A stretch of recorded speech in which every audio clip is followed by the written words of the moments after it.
제가 기획을 할 때 개발자분들한테 가끔 이런 걸 물어봤어요. 우리 서비스에도 이 기능을 넣을 수 있어요? 확신에 찬 안 된다라는 대답을 들은 적이 많았어요. 그래서 제가 프론트엔드 개발을 하고 개발자로 일을 하면서는 비개발자분들이랑 의사소통을 할 때는 제가 예전에 그 하기 어려웠던 그 부분을 좀 긁어드릴 수 있는 식의 커뮤니케이션을 하려고 노력했던 것 같아요. 네, 안녕하세요. 저는 비전공자에서 시작해서 지금은 토스증권에서 프론트엔드 챕터 리드를 하고 있는 최지민이라고 합니다. 저는 원래 이제 창업을 하고 싶었어요. IT 쪽에 창업을 하고 싶다는 생각이 들었었는데 쉽지 않았고, 팀은 이제 이렇다 할 성과 없이 와해됐고요.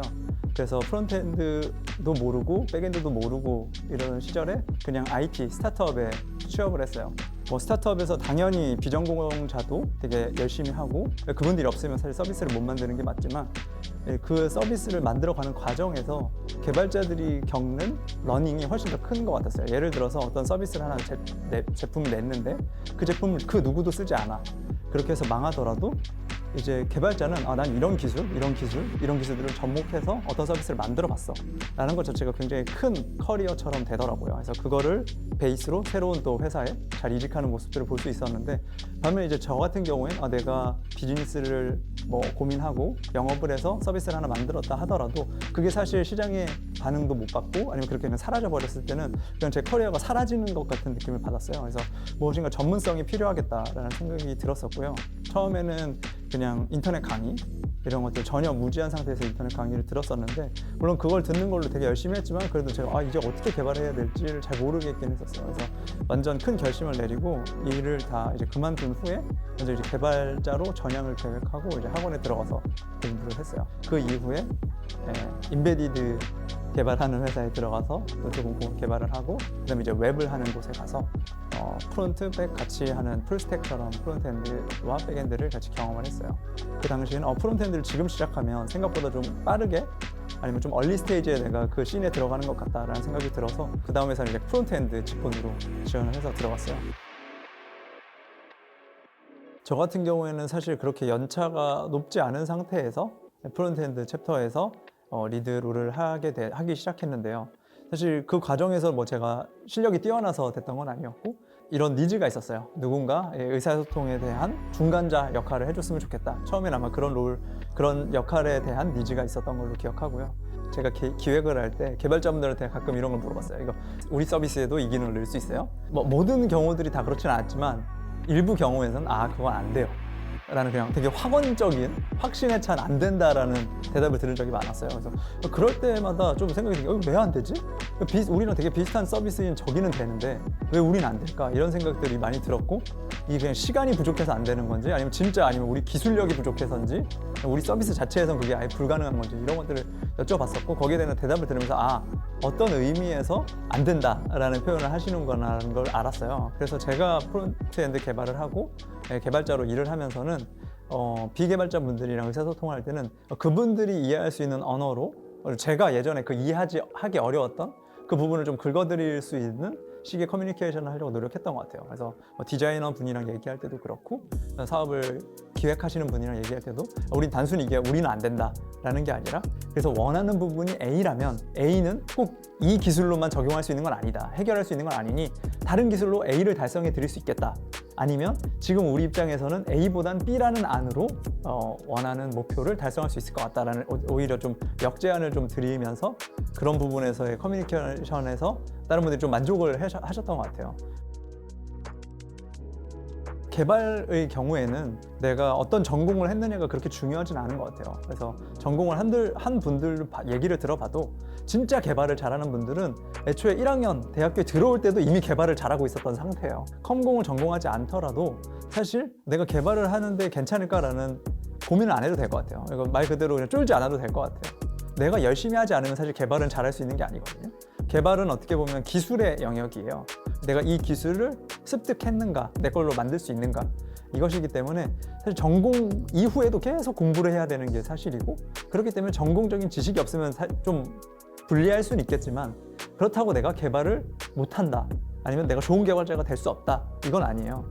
내가 얼만큼 서비스를 많이 만들어 봤는가, 아니면 한 서비스를 처음부터 끝까지 만들어 봤는가, 아니면 그 서비스를 이제 운영하면서 얼마나 다양한 경험들을 쌓아왔는가, 어떨 때는 전혀 문제가 안 되던 뭐 내용이 트래픽이 많아지면서 갑자기 문제가 생기거나, 아니면 그냥 이미지를 그냥 아무 생각 없이 서빙을 했었는데 그 이미지의 사이즈 때문에 사용자들에게 느린 서비스를 제공하게 됐거나, 이런 경험들이 쌓이면서 어떻게 하면 더 최적화를 해야 되겠구나, 트래픽이 많아도 안전한 서비스를 만들 수 있을까라는 고민하게 될 거고요.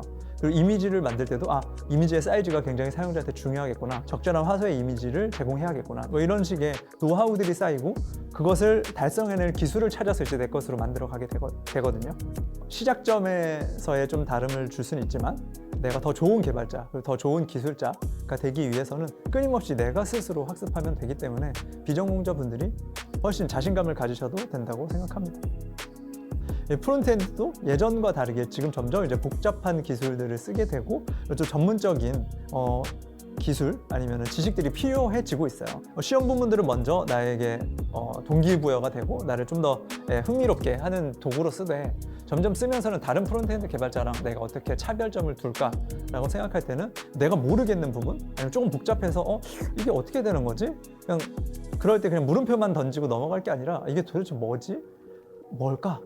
그래서 그 깊이를 계속 좀 찾아가서 집요하게 파고 들어보시면 좋을 것 같아요. 내 스스로 납득이 될 수 있을 수준으로 좀 더 파고 들어가면 처음에는 조금 더 느리게 무엇인가를 만들어가는 것처럼 느껴질 수 있고, 내 성장이 좀 느린 것처럼 느껴질 수 있지만 시간이 좀 지나면 훨씬 더 빠르게 성장하실 수 있을 것 같아요.